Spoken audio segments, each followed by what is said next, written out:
Voilà, Bertrand Piccard, clap première. Voilà, alors bonjour à tous. Aujourd'hui, je reçois Bertrand Piccard, vous voyez, réaliste Bertrand Piccard.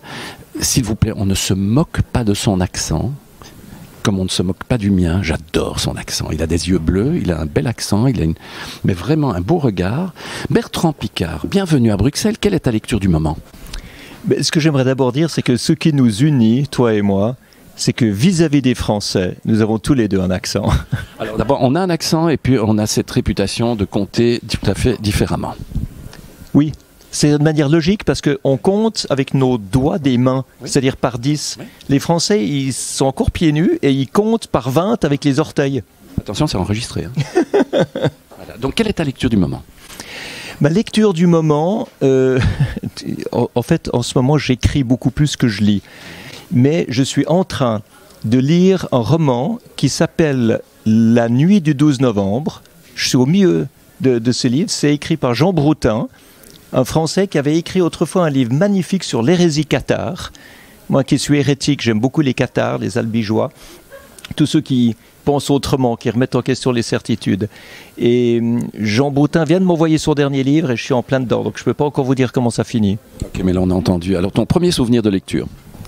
Premier souvenir de lecture, alors mon tout premier livre s'appelait Mon premier livre. Et c'était à l'école, et je me rappelle que la première phrase c'était René Dine.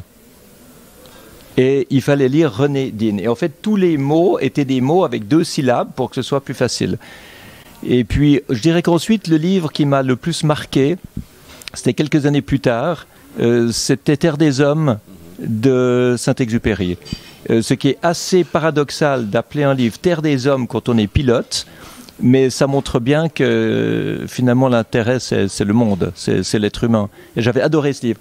J'avais fait un exposé à l'école, j'avais eu 10 sur 10. Quand j'avais 12 ans, c'était pour moi le livre qui m'avait initié en même temps à l'aviation et à la philosophie. Merci pour ce partage. Le livre que tu as à m'offrir ?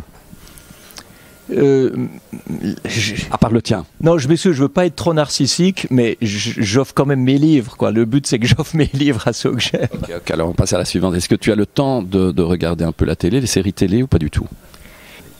Écoute, il y avait cette série en 4 épisodes sur les juifs intégristes de New York, oui. Qui s'appelait, rappelle-moi parce que je me rappelle plus comment ça s'appelle. Il a été adapté en livre après, comment ? Un orthodoxe.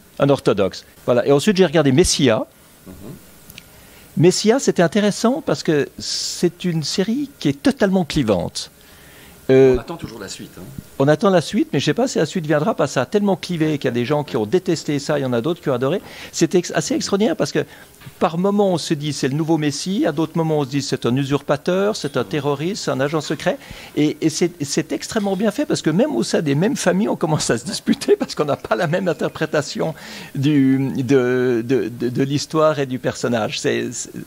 C'est pas vraiment le contenu qui est intéressant, c'est en fait tout ce que ça suscite comme discussion autour. Merci, là on monte d'un niveau, hein. Attention, ton plat préféré ? Alors, les endives au jambon, qui s'appellent...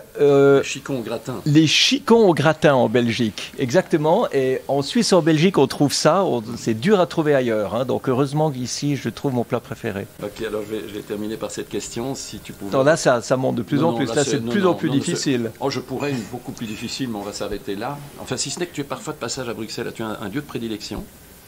Un lieu que tu aimes faire visiter à tes amis ou pour lequel tu viendrais spécialement ? Alors écoute, j'ai fêté mon 60e anniversaire dans ce qu'ils appelaient Dinner in the Sky, oui. Devant la basilique.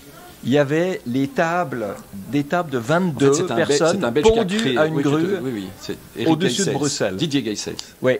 Eh bien, ça c'était incroyable parce que j'ai pu amener mes amis dans un endroit qu'ils n'avaient jamais découvert comme ça. Et qu'ils ne découvriront plus. Et j'ai pu partager avec eux un coucher de soleil en l'air. Exact. Parce que d'habitude, mes couchers de soleil, je les vois tout seul dans Solar Impulse ou dans Breitling Orbiter.